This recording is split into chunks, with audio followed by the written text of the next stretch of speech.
شعر او شاعر. د معنادارو خبرو، کنایو او تشبیهاتو یو موزون بیان چې د زړه له ژورو سر راپورته کوي او پر زړه کینی. دا څوک دی چې د تورو لپیلو حارونه جوړوي؟ دا هنر کسبي او کذاتي دی. د شعر او شاعر خپرونه کې دواړه پیژنو، پر اړیکې خبرې کوو، نن او پرون یې سره پرتله کوو، په ګټو او زیانونو یې غږیږو. یاد خپرونه هره شنبه د ورځې په 11 بجو او 10 دقیقو او بیا ځل یې پنجشنبه پر همدې وخت له حریت رادیو اوریدلای شئ. نحمده ونصلي على رسوله الكريم، اما بعد، فاعوذ بالله من الشیطان الرجیم، بسم الله الرحمن الرحیم. د حریت رادیو د شعر او شاعر د خپرونې درنو مینوالو، د دې د یوې اونۍ په تېرېدو سره یو ځل بیا زه حبیب الله قلمل او په سټوډیو کې را سره همکار ستاسو درانه حضور ته حاضر شوي یو. درنو اورېدونکو، د تل په څیر مو په نننۍ خپرونه کې بیا هم یو میلمه راغوښتی دي. د دې میلمه سره به د ده د ادبي ژوند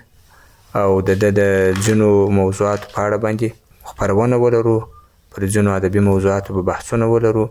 همدارنګه به د شعر پر یو اړخ وغږیږو او په وروستۍ برخه کې به د ښاغلي میلمه شعرونه واورو. ښاغلي میلمه مو د نننۍ خپرونې د محمد قاسم یار دی. یار صاحب د شعر په برخه کې خورا ښه موضوعات را یوځای کړي دي. د ده سره به د ده پر ژوند او د ده پر اثارو باندې وغږیږو. ښاغلي یار صاحب، خپرونې ته ښه راغلاست. د لوی خدای په نامه د حریت رادیو کارکوونکو اول تاسو ته چې کلمل صاحب او ستاسې دغه د رادیو ټولو کارکوونکو ته، اوریدونکو ته او زموږ ستاسې ټول ملت ته خپل سلامونه، احترامات وایم. پاک پروردګار دې وکړي چې ستاسې په شمول، ستاسې د کارمندانو په شمول او ټول اوریدونکي به خوشحاله او سوکاله وي. ډېره مننه ښاغلي یار صاحب. ستاسو پیژندګلوي ستاسو له خولې اورو. زما نوم محمد قاسم تخولس میار دی او د پلار نوم یې الحاج یار محمد دی او پیدا شوی تقریبا 50 کاله مخکې د فراه په ولایت د ګلستان په ولسوالۍ کې دغه ابتدایي زده کړې مې هلته کړي دي او تقریبا زیاتو کم د 40 کاله څخه دلته په کندهار کې ژوند کوم. نو د چا خبره اوس مې هغه تذکره هم د کندهار ده. نو اوس فعلا داسې وبوله لکه د کندهار چې یم، کور مې د عینومینې په ښارګوټي کې دی. ګر چې افغانستان ټول یو افغانستان دی، نیمروز، هرات، فراه او کندهار نه لري. نو اوس فعلا د پاره مې سکونت په کندهار کې دی او ژوند په کندهار کې کوم. ډېره مننه ښاغلي یار صاحب. که دا راته ووایاست چې د تعلیم په برخه کې خو نو هم تاسو لاسته راوړنې لرئ او د شعر ابتدا مو د کومه وخته څخه کړې ده؟ د تعلیم خو اجي کلمل صاحب درته ومې ویل چې تعلیم خو هغه وخت چې تقریبا مکتبونه دغه د جهاد شپې وي، هغه اولین جهاد و، تقریبا تر 9 کاله پورې مو مکتب ووایه. بیا د دې په خاطر باندې چې زموږ پلار ډېر یو مهربانه سړی و، نو بیا تقریبا د دې ترڅنګ په دغه هغه وخت خو نو د مدرسې داسې ډېرې عامې نه وې او مسجدونو کې ښه ملایان و. بیا هم تقریبا بعضې دیني زده کړې هم کړي دي او بیا نو مطالعه مې ترڅنګ ډېره کړې ده. مکتب مې تقریبا 9 کاله ویلی دی او دیني لوستې مې هم کړي دي، الحمدلله، د الله څخه راضي یم. او بل شعر خو نو د چا خبره داسې یو شی دی چې دا یو هنر دی. ما بعض یو بل وخت هم ویلي دي چې زه شعر ته نه یم ورغلی، زه شعر کش کړی یم ځان ته، زه شعر ځان ته ورغوښتی یم او په دې باندې ډېر د الله څخه راضي یم چې دې مقدس هنر زه ودان ته وربللی یم. ډېره مننه ښاغلي یار صاحب. نو دغه د هنر د کشوالي یا شعر ځان ته بللو علت چې شو؟ ځینې کسان وایي چې فرضه که پر ما باندې ډېر غم رالی، ځینې کسان وایي زه د ډېرې خوشحالۍ سره مخ شولم، ځینې کسان وایي چې د وطن حالات و، ځینې کسان وایي چې زما د شعر سره علاقه وه. دغه د شعر کشولو یا تس ځان ته رابللو علت چې شو؟ الحاج کلمل صاحب محترم، زما په دې کې جواب یو بل شی دی، بل رقم ته دی.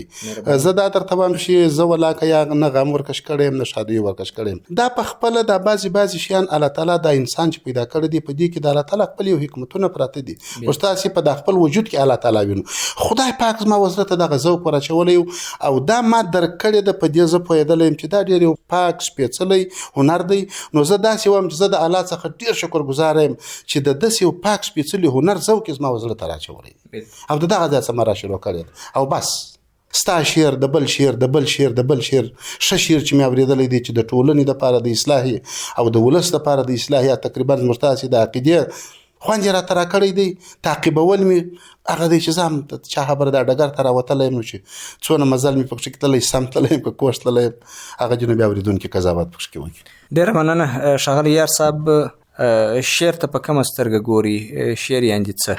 شعر خو نه هغه خپل تعریفونه لري دا دې پر څنګ چې ته په خپله د چا خبره چې یو ښه هم تکړه شاعر یې هم ښه کره کتونکی یې. البته ما ستاسې د خولې څخه د شعر ډېر ښه تعریف اورېدلی دی لیکن بیا هم تر اوسه پورې دغسې یو متفق د شعر یو تعریف چې یو معین ټولو اتفاق پر کړی. خو بیا هم زه دا درته وایم چې شعر د عاطفو زېږنده ده. شعر هغه کلام دی چې په خپل ذات کې د ځان سره عاطفه ولري، احساس ولري او تقریبا آهنګ ولري او تقریبا د نثري ژبې سره تقریبا توفیر ولري او تقریبا شعر یعنی یو ضرورت هم دی، یو اشد ضرورت دی مرتاسي د ټولنې نه چې حتی د ټول بشریت لپاره. ډېره مننه ښاغلی یار صاحب. اوسني ځوانان یا پخواني ځوانان کله کله شعر د ذوق یو اړخ بلي، خو ځینو ځوانانو یا ځینو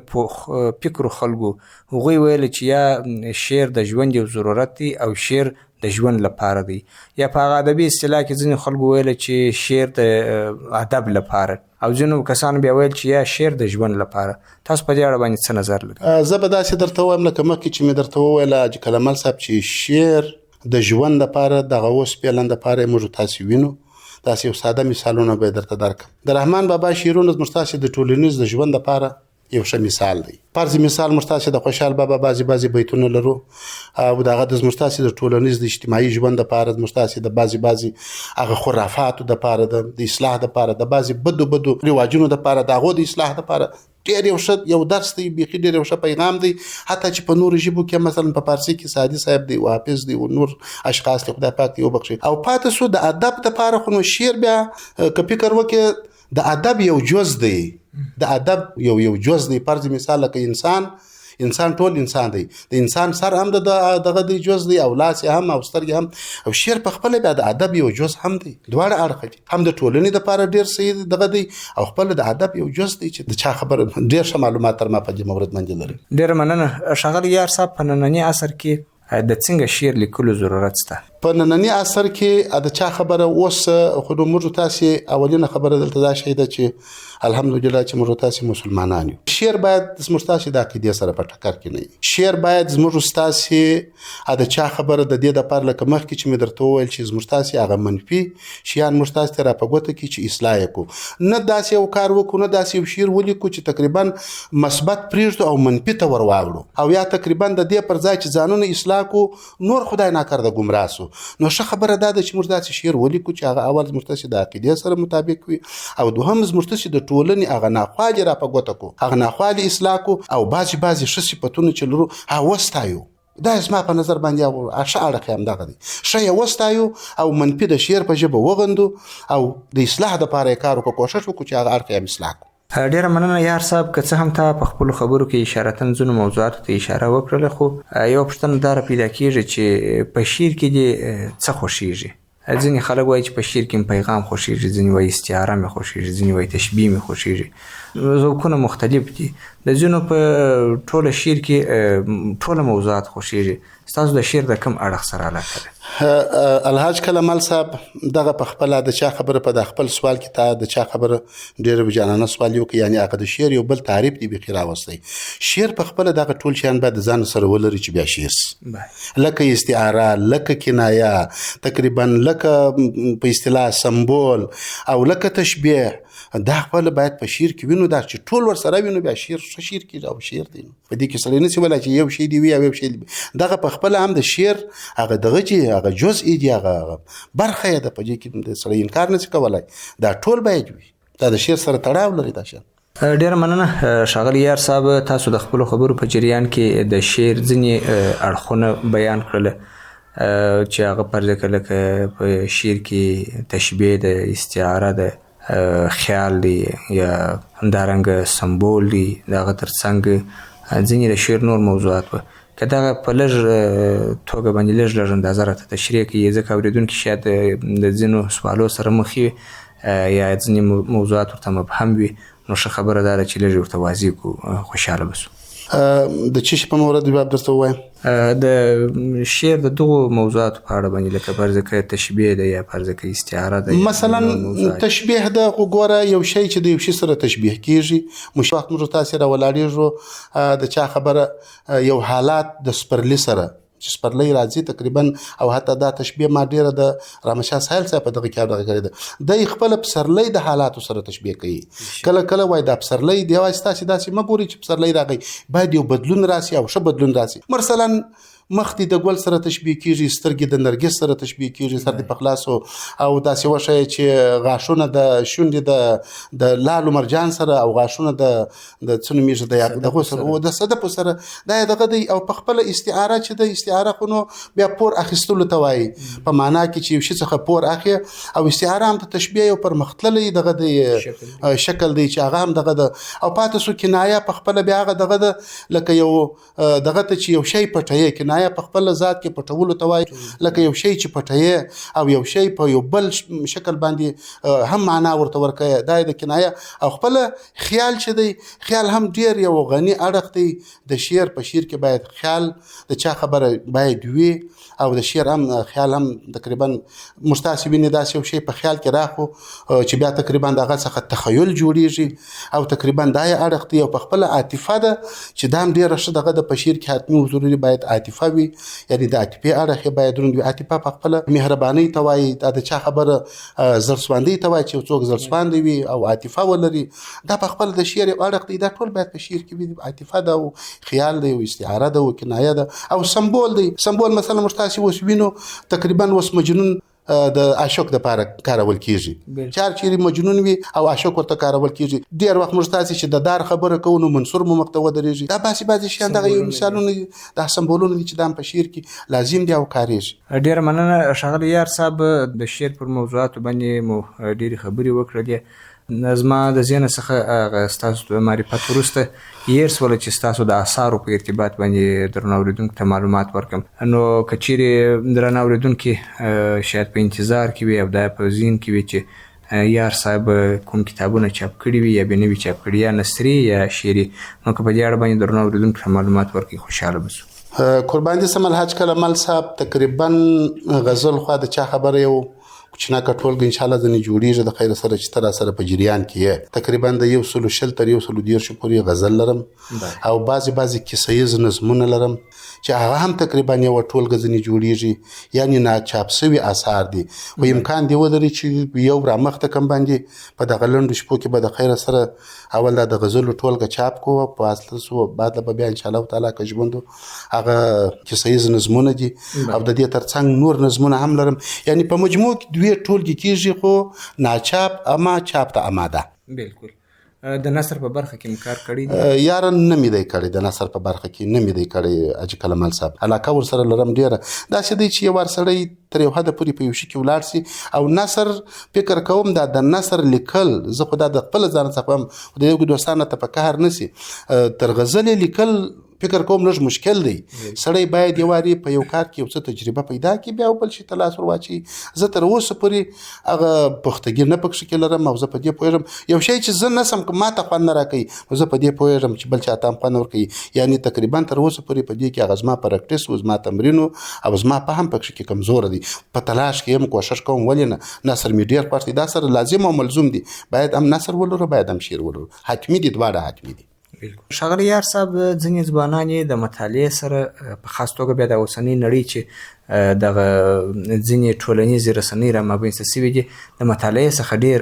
پس پاتې دي د دغو تاوانونه څنګه ارزوي په خاص توګه بیا د شاعرانو لیکوالو لپاره زه یو شی درته وایم ماته تقریبا شاید وایي ورې ماته یو څو مخکې یو چا ولته دا ډېره مطالعه مه کوه ما ورته وخندله ما ورته چې ته په خپله نه کوې نو ماته مه وایې چې ته مه کوه زه په نورو بخښونو کې بحث ته چې چا سره نه کوم یو مثال ورکوم ډېر تکړه شاعران موږ تاسې لرو چې هغه تقریبا مکتب هم نه دی ویلی اما ډېر وتلي شاعران دي خاطر اپرېدی رحمت شاه سایل صاحب 15 کاله مکتب لري چې کلمل صاحب اوس مشتاسي د معاصرو شاعرانو په 4 یا په 5 سورو کې یو شخص دی او مستحق سړی دی د مطالعه خپل ذوق خو د جدا و ما درته ویل زه هم ذوق لرم ته هم لرې د دې ترڅنګ که ته غواړې چې ستا شعر وځلیږي او ته ښه شعر ولیکې حتمي و ضروري مطالعه ده چې مطالعه نه یې پکښې کې هېڅ پرمختګ څوک نشي کولی د چا خبره بس دا به راخي د چا خبره خپل یو لفظ به راخي په دې کې بې نسبۍ یو لفظ به راخي یعنی دی به سرمایه لفظي هنري سرمایه به دی به ډېر فقیر وي نه به یې لري نو مطالعه چې ده د شعر د شاعر دپاره حتمي و ضروري ده مثال مې درته رحمت شاه سایل صاحب ښه 15 کاله یې مکتب ویلی دی اوس یې وګوره شعرونه یې وګوره او خیال یې وګوره او کمال هنر یې وګوره دا د مطالعې زور دی چې دی کوي ډیره مننه یار صاحب د مطالعه هر اړخیزه ځوانانو شاعرانو لیکوال وکړي که یا یوازې د شعر او د یوې خاصې سلیقې په اساس وکړي الحاج کلمال صاحب اول خو مبتدي شاعران اول چې دوی غواړي چې په شعر او شاعري شروع وکړي دوی ته اولین پکار دا ده چې دوی هغه کتابونه ډېر مطالعه کړي چې دغه د شعر هغه بنسټ شعر وپېژني بیا د دې ترڅنګ لکه مخکې چې موږ تاسې وویل شعر په خپله یو ټولنیز آداب دی ته هر بخش کې باید مطالعه ولري ولې که فکر وکړې موږ تاسې وینو په شعر کې تقریبا تصوف کاری خلک په شعر کې ما لیدلی دي تاسې هم لیدلی دي چې حتی د اسلام تاریخ خلک بیانوي حتی د جهان تاریخ نو که زه د اسلام د تاریخ څخه خبر ونه سم زه په شعر کې د اسلام تاریخ نسم حتی ګوره کاروان صاحب ټول دغه ژباړلی دی سورت رحمان شریف صحیح ده نو که دا کاروان صاحب په دې کې مطالعه نه درلوده دا کار د نشو کولی درست دی موږ تاسې د هر بخش لپاره ما درته ویل شعر د ټولنې ضرورت دی په ټولنه کې چې هر کتاب د هر شي په مورد باندې لیکل شوی شاعر ته لازم دی چې هغه ولولي او په خپل شعر کې راواخلي نه یو بلې د دې لپاره اول ضروري ده چې دی د شعر کتابونه ولولي چې دی د شعر وپېژني هغه د چا په اصطلاح هغه اول لارې پیدا کړي بیا مطالعه تاریخ دا اوس ته ګوره موږ د شاعرانو په دغو کې تاریخ کې د ملالې خبرې را روانې تر دا اوسه پورې تر دې مخکې د احمدشاه بابا کیسې را روانې دي پکښې کې د خوشحال بابا کیسې را روانې دي تر دې مخکې هغه د تقریبا د چا د حنان بارکزي و تقریبا د هغه خلکو په شعرونو کې تقریبا 200 تقریبا 250 300 کاله مخکې موضوعات دوی رااخیستي دي خو خبره دا شی ده چې دا حتمي و ضروري ده باید تاریخ باید د چا خبر باید د اسلامي تاریخ دا ټول باید موږ مطالعه په شعر کې بیا کولی چې زموږ شعر غني شعر وي او خلکو باندې تاثیر وکړي او ښه موضوعات پکښې کې انتخابولی شي ډیره مننه یار صاحب که څه هم دا پوښتنه تکراري ده خو بیا هم د خپرونې یو اړخ دی په شاعرانو کې د کوم شاعر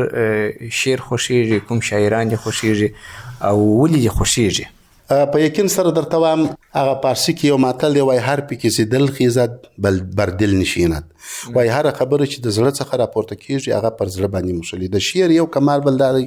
الحاج کلمال صاحب چې ته په خپله یو تکړه شاعر یې شعر واقعا چې د زړه خبره ده شعر چې د زړه خبره یې هر څوک چې لیکي چې د زړه ولیکي ولو باور وکړه بعضې خلکو الحاج کلمال صاحب ډېر ساده خبرې لیکلي خو سړی په پوهېږي چې دې سړي د زړه دا خبره لیکلې ده وپوهېدلې هغه پر هر چا باندې تاثیر کوي بیا نو اوس معاصر شاعران دي لکه موږ تاسې چې وینو کاروان صاحب دی درویش درانی صاحب دی په اصطلاح تیر څه او سایل صاحب دی مثلا جهانی صاحب دی عطایي ملا دی دا خو نو هغه خلک دي نور راوځي خو ته هم ښه شاعران موږ تاسې لرو د ټولو شعرونه مې خوښ دي خو په مجموع کې ما درته وویله چې خبره د زړه ده هر شاعر ته مې هر څوک چې دا ورته توصیف دی چې نوې شروع پکوي چې په زور دې نه نویشته کوي شعر د محبت او د عشق په زور باندې الحاج کلمال صاحب عشق نه کېږي وفیدا فیکن سره ته شعر چې دی عشق دی عشق باید په رضا باندې په خوند باندې نو بیا ستا شعر هم خوندور راځي پر خلکو باندې هم تاثیر کوي ډېره مننه ښاغلی یار صاحب تاسو د غزل لیکلو تر څنګ ځینې نظمونه هم لیکلي دي د نظم برخه مو ولې انتخاب کړې ده الحاج کلمال صاحب قربان دې سم مخکې مې هم تا ته وویل چې شعر په خپله نظم هم د شعر یو برخه ده دا په خپله یعنی ټول یو پیغام دی بعضې وخت نظمونه تقریبا عام فهمه یعنی ډیر اوریدونکي لري تقریبا زموږ ته عامه ټولنه چې ده و نظم ته ډیر غوږ نیسي ولې په نظم کې استعاره او کنایه او تشبیه او تقریبا دا شان کم مطلق د موضوع ارتباط یو څوک غږیږي او هغه تقریبا منظوم سوي هغه ته یو قافیه وردی پر کول سوی اما هغه شیان دي چې د مستاسي په ټولنه کې مستاسي ورسره روزانه لاس وګریوانیو خدای دې نه کې یا منفي او یا مثبت نو په نظم کې ما دا شیان راخستی دي چې هغه تقریبا د زموږ تاسې د ټولنې لکه درته و چې مې ویل حالات دی انځور دی هم یې مثبت دی هم یې منفي دی او مطلب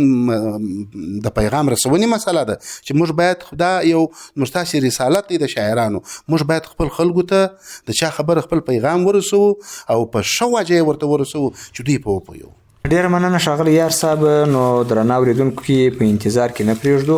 راځو د شعر د خپرونې هغه درېیمې برخې ته چې د شاعر شعرونه دي. نو که درنو اورېدونکو ته د خپلو شعرو څو نمونې ووایاست خوشحاله به سو. په دواړو سترګو. نو د غزله بیا درته شروع کړم. مهرباني. غزل داسې دی، اول پر د غزل باندې داسې یو پر دغه سرلیک باندې راځم چې تقریبا یعنی نوم او شهرت یو شي ته ورکول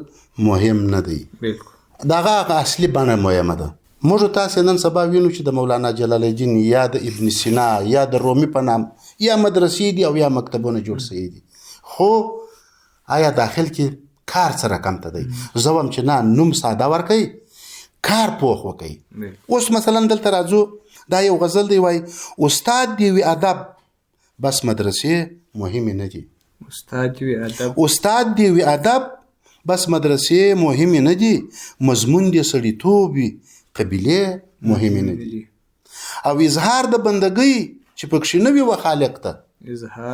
اظهار د بندګۍ چې پکښې نه وي و خالق ته، مسجد که په حرم وي سجدې مهمې نه دي. او وی کړله سرکشي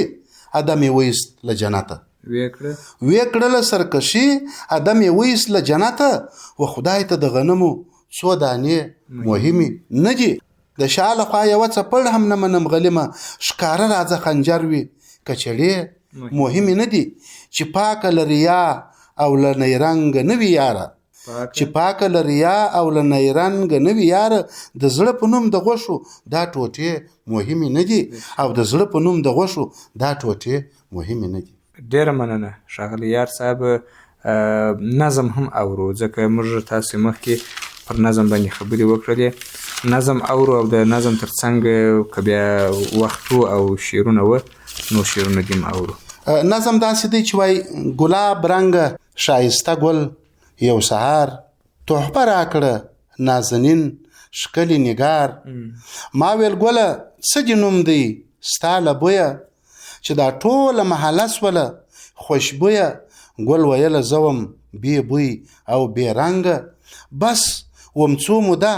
د سره ګلاب ترڅنګ، ما اخیستی له ګلاب رنګ او بوی دی، ما اخیستی له ګلاب رنګ او بوی دی، ځکه اوس مې د هغه عادت او خوی دی. ګل ویله ته هم ځان را معرفي کړه، ګل ویله ته هم ځان را معرفي کړه، ښکلی ځوانه یې راغلی د کم ملکه، قیمتي جامې په تن ښکلی ښکارېږي، په خپل حسن او ځوانۍ څومره نازېږي، وایه ځوانه د کم علم باخبر یې، یا صاحب د کم کمال یا کم هنر یې، ځوان ویله نه عالم نه هنریار یم. حاجي کرامال صاحب ځوان ویله نه عالم نه هنریار یم، بس په ښکلي زیوري لباس سینګار یم، زه د وخت په قدر نه وپوهېدمه، زه د وخت په قدر نه وپوهېدمه، ځکه اوس بې علمه بې هنره یمه، همنشین وم د نااهلو اوس پښیمان یم، د تیر سوي طلایي وخت په ارمان یم. ګل ویله انتخاب کې خطا سومه، ګل ویله انتخاب کې خطا سومه، په کاذب جمال دي ځوانه تیر وتمه، د انسان جمال یو علم بل هنر دی، نه مقام دی نه لباس نه سیم او زر دی، او نه مقام دی نه لباس نه سیم او زر دی. دا نظم الحاج کلمال صاحب ډېر ښایسته د پند او هنر ډک نظم و. واقعا که یوازې سړی په دغه نظم باندې عمل وکړي د ژوند ټوله تګلوري پکښې کې انځور شوی دی. مهرباني ښاغلی یار صاحب یو بل شعر دې هم اورو. غزل دی وایي ډک له درد او سوزه ښه دی، ډک له درد او سوزه ښه دی، خو چې زړه کې دې زنګ نه وي، او تر هسکې ټیټه ښه ده په شمله کې چې ننګ نه وي، او بې تقصیره ماتوي پاکې هندارې له غباره، بې تقصیره ماتوي پاکې هندارې له غباره ښه او بد لټوه ځان کې آینه کې نیرنګ نه وي او که هر څو چغال اغوستی وي ښایسته څرمن د پړانګ الحاج کلمل صاحب که هر څو چغال اغوستی وي ښایسته څرمن د پړانګ پوست بې وي د پړانګ خو کله به یې خوی د پلنګ نه وي او په مذهب د مینې هر ابوالهوس نه دی عاشق چې په مذهب د مینې هر ابوالهوس نه دی عاشق چې نه ګریوان وي چا شلولی نه یې مات سر په سنگ نه وي او هسې نه دا تاسې ته ډالۍ دی الحاج کلمل صاحب او ستاسې ټول اورېدونکو ته هسې نه چې دا ارمان ځان سره یوسمه تر ګوره ډیوې بلې وي د علم په وطن کې مو جنگ نه وي او ډیوې بلې وي د علم په وطن کې مو جنگ نه وي خدای هیڅوک بې عیبه نه دی پیدا کړی یار به هله خدای هیڅوک بې عیبه نه دی پیدا کړی یار به هله چې لایق د یارۍ کله چې د یار نظر تنګ نه وي او یار به چې لایق د یارۍ کله چې د یار نظر تنګ نه وي ډېر ښایسته واه خوند یې په وکړي یار صاحب یار صاحب یو وروستی شعر دې له اورو د هغه وروسته ستاسو پیغام اورو مهرباني میک دا به د چا خبره داسې یو لږ د چا خبرونو شوخ مزاجه غزل دی وای میندې کړمه لیونی دې نه کړم میندې کړمه لیونی دې نه کړم مخ ته آینه لاس کې بنګړی دې نه کړم او ګیله مې ډېره درڅه کېږي آشنا ځان بلې ګیله مې ډېره درڅه کېږي آشنا ځان ته لمبه ځان ته لوګی دې نه کړم او لا دې تر څنګه ماشوم پاته یمه لا دې تر څنګه ماشوم پاته یمه پښتون قلم یمه